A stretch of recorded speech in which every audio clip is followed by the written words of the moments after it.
আমাদের নিরাপত্তা দিতে পারেন তাহলে আপনার ওখানে বসার কোনো অধিকার নেই। আপনি অবিলম্বে পদত্যাগ করতে হবে। আমরা স্বাধীন, আসলে আমরা স্বাধীন না। আমার রাষ্ট্র আমাকে কি নিরাপত্তা দেয়? একটা ব্যর্থ সরকার, তার কাছে আর কিছু আশা করা যায় না। আমরা এটা মেনে নিয়েছি যে এই সরকারটা ব্যর্থ হয়েছে, পুরোপুরিভাবে ব্যর্থ হয়েছে। তারা যে সংস্কারের কথা বলেছেন, তারা যে এখানে আছেন, এই সংস্কারটা আসলে আমরা দেখতে পাইনি। আপনি চিন্তা করতে পারছেন যে আমাদের দেশটা এখন কোন পর্যায়ে গিয়ে পৌঁছেছে? আমরা যখন ছাত্র আন্দোলন করলাম তখন নতুন একটা রাষ্ট্রের স্বপ্ন দেখেছিলাম, যে রাষ্ট্রটা নতুন রাষ্ট্র হয়েছে, একটা সম্ভাবনার রাষ্ট্র ছিল। আমরা সেখানে মনে করেছিলাম যে আমরা স্বাধীন, আসলে আমরা স্বাধীন না। এখনকার যে সরকার, তারা ব্যর্থ হয়েছে। যে সচিব আছেন জাহাঙ্গীর, সে ব্যর্থ হয়েছেন, তার পদত্যাগ দাবি করছি। এবং যে শিশুটি খারাপ স্পর্শের শিকার হয়েছে, তার যাতে সুষ্ঠু বিচার পায়, সেই জন্য আমরা সবাই আজকে লাঠি আন্দোলন করছি। দেখেন, আপনাদের খুবই সৌভাগ্য যে যে ধর্ষক সে কোনো উচ্চবিত্ত মানুষ না, সাধারণ ক্লাসের, সেইখানেও আপনারা কিছু করতে পারছেন না। আর যারা আপার ক্লাসের, যারা আইনের মানুষ, তারা যখন একটা বেআইনি কাজ করে, তাদেরকে আপনারা কিভাবে পাকড়াও করবেন? তাদেরকে তো পাকড়াও করতে আপনারা সক্ষম হবেন না। সো আপনাদের সৌভাগ্য যে আপনারা একটা দারিদ্র পরিবারে সেখানে ধর্ষণের শিকার হয়েছে, সেই শিশুটিকে আপনারা রক্ষা করতে কথা বলতে পারছেন। কিন্তু যখন আমার সাথে ঘটনাটা ঘটেছে, আপনারা কেউ কথা বলেন নাই ভয়ে, কারণ আপনারা চাকরিচ্যুত হবেন। কারণ আমি উপদেষ্টা হাসান আরিফকে নিয়ে কথা বলেছিলাম। একটা ব্যর্থ সরকার, তার কাছে আর কিছু আশা করা যায় না।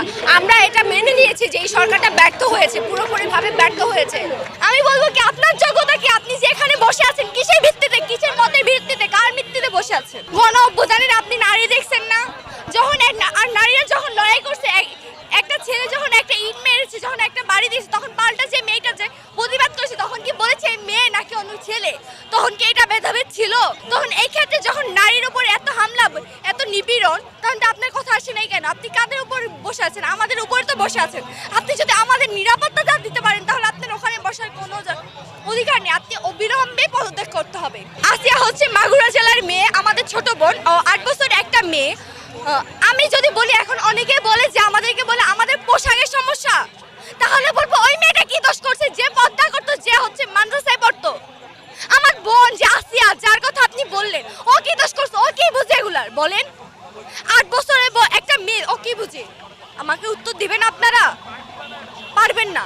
কি উত্তর দিবেন আপনারা? দিতে পারবেন যে ওই একটু মেয়ে কি বুঝে?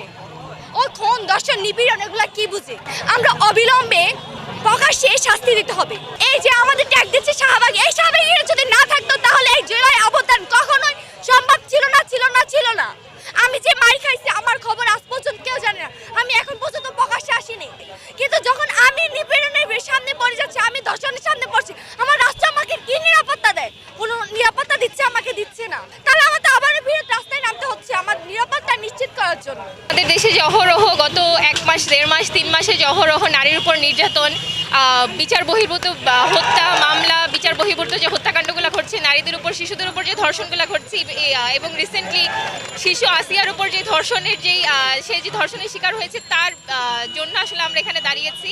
আমাদের দেশের যে স্টেটের যে দায়বদ্ধতা ছিল, তার নাগরিকের উপর ধর্ষকের সর্বোচ্চ শাস্তি দেয়া, ধর্ষককে আটক করা এবং সচেতনতা তৈরি করা এবং আইনের সঠিক প্রয়োগটা নিশ্চিত করে জনগণকে নিরাপত্তা দেয়া, এই জিনিসগুলোর যখন অভাববোধ তৈরি হয়েছে, সেটার প্রতিবাদ হিসেবে আসলে আমরা আজকে এখানে দাঁড়িয়েছি।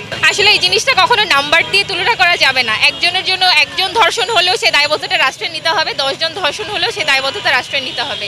2019-20 সময়েও 1000-এর উপর 2000-এর উপর নারী সে বছর ধর্ষিত হয়েছিলেন। সো প্রত্যেক বছরই হয়তো এটা বাড়ছে, হয়তো এটা কমছে। সো এই পারসেপশন তৈরি করে আসলে জিনিসটাকে হালকা করে দেওয়া উচিত না। যদি একটা ধর্ষণও হয়, সেই দায়বদ্ধতা রাষ্ট্রের নিতে হবে এবং সেটার বিচার আসলে সবচেয়ে দ্রুত নিশ্চিত করতে হবে। এটার দায় অবশ্যই রাষ্ট্রের, এটার দায় স্বরাষ্ট্রমন্ত্রীর, এটার দায় আইনমন্ত্রীর। তারা যে সংস্কারের কথা বলেছেন, যে সংস্কারের কথা বলে আসলে তারা যে এখানে আছেন, সেই সংস্কারটা আসলে আমরা দেখতে পাইনি। আমাদের বিচার এবং আইন, ধর্ষণের বিরুদ্ধে আইন এখনও পেনাল কোডের আইনেই চলছে।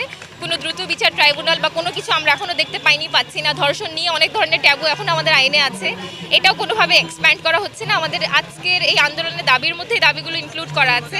সো এই জিনিসগুলো আসলে পরিবর্তন করতে হবে, সংস্কার আনতে হবে। যত দ্রুত সম্ভব বিচার কার্যক্রম করতে হবে। এটা শুধু আমি আসিয়ার জন্য বলছি, কিন্তু ইন জেনারেল যদি আমি বলতে চাই তাহলে মিনিমাম 90 ডেজের মধ্যে কোনো কনভারসেশন ছাড়াই একজন ধর্ষকের বিচার কার্যক্রম করতে হবে। এটা হচ্ছে ফার্স্ট স্টেপ, মানে আমার পক্ষ থেকে বলা।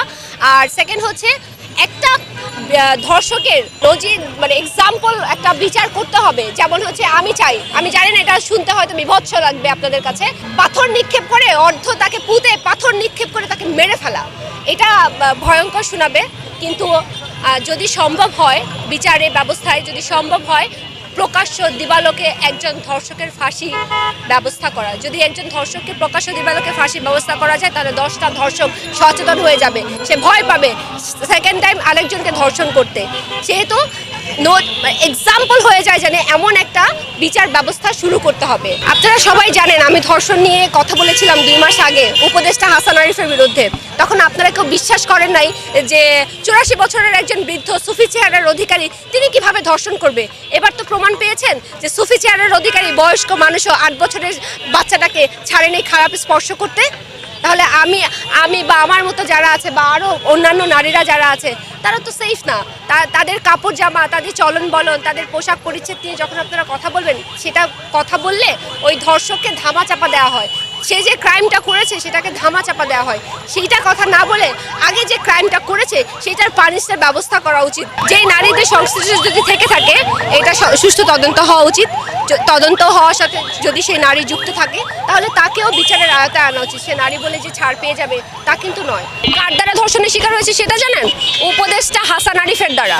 সেটা নিয়ে আমি 2 মাস আগে কথা বলেছি, কিন্তু তখন কেউ বিশ্বাস করেন নাই আপনারা যে 84 বছরের একজন বার্ধক্য মানুষ কীভাবে ধর্ষণ করতে পারে। এবার প্রমাণ পেয়েছেন যে 84 বছরের বয়সের মানুষেরা ধর্ষণ করতে পারে, 8 বছরের শিশুকে খারাপ স্পর্শ করতে পারে। এটা বুঝতে পেরেছেন আপনারা? চেয়ারম্যান মেম্বার এই শ্রেণীর যে গ্রামগঞ্জে যারা আছে এনাদেরকে প্রথমত সচেতন করতে হবে, এদেরকে একটু টাইট দিতে হবে। পুলিশদের মধ্যে আত্মবিশ্বাস কমে গেছে, এই ধরনের ভুলভাল কথা বলা যাবে না, পুলিশদেরকেও টাইট দিতে হবে। এবং পরিবারগুলোকে যারা হচ্ছে মায়েরা বোনেরা আছেন তাদেরকে বোঝাতে হবে যে কেউ যদি ধর্ষণ করে সে অপরাধী, তুমি অপরাধী না। তুমি বলতে পারো, সে বলতে চায় না কারণ তার ব্যক্তি জীবনে প্রভাব পড়বে, সেইটা তাকে আসলে এটা তো সহজ বিষয় না। ধর্ষণ একটা স্বাভাবিক সহজ বিষয়, এটা খুব সেন্সিটিভ একটা ইস্যুস। তো এই বিষয়টা নিয়ে প্রত্যেকটা পরিবারে ডোর টু ডোর ভিজিট করে প্রত্যেকটা পরিবারকে বুঝাইতে হবে যে you are not a criminal, এটা তুমি ক্রাইম করো না, যে করেছে তাকে নিয়ে কথা বলো। আর সবাইকে আমি একটা রিকোয়েস্ট করবো, আসিয়ার মতো যারা ধর্ষণের শিকার হয়েছে তাদেরকে হাইলাইট না করে ধর্ষকদেরকে হাইলাইট করুন, তার ফুল ফ্যামিলিকে হাইলাইট করুন, তাদেরকে সমাজের চোখে আঙুল দিয়ে দেখিয়ে দেন যে এইটা হচ্ছে ধর্ষক, ওই নারীটিকে না, ওই শিশুটিকে না, ওই মাটিকে না, ওই বোনটিকে না। যে কেউ যদি এ ধরনের কাজ করে তাকে মাটিতে পুঁতে পাথর নিক্ষেপ করে মেরে ফেলা, এটা তো ধর্মেই আছে। আমি তো ধর্মের কথাই বলছি। আপনি যখন ধর্মের কথা বলে ধর্ষণ করছেন যে তুমি কাপড় আবরণ ঠিক রাখো নাই এই জন্য তোমাকে ধর্ষণ করেছি। আরে ভাই, আমি যদি আমার কাপড়ের আবরণ ঠিক না রাখে, একটা নারী যদি তার আবরণ ঠিক না রাখে, এটার জন্য তো আল্লাহ যথেষ্ট, তুমি না। তুমি কে? তুমি তো বিচারক না, আইন আদালত আছে, আল্লাহ তাআলা আছে, তুমি না। তুমি এই কারণে ধর্ষণ করতে পারো না, ইউ হ্যাভ নো রাইটস, তোমার সেই অধিকার নাই। প্রতিবাদ এবার হতেই হবে। প্রতিবাদ হয় নাই, আসলেই হয় নাই। একটা ব্যর্থ সরকার, আগেও হাসিনার আমলে এগুলি হয়েছে, আমরা এর প্রতিকার পাই নাই। এবার হবে। আমরা সে কারণেই দেখেন প্রতিদিন আমরা রাজপথে আছি, সেই জুলাই গণঅভ্যুত্থান থেকে আজ পর্যন্ত রাজপথে আছি, এবং আমরা রাজপথে যতবার হবে ততবার আমরা রাজপথে থাকবো ইনশাআল্লাহ।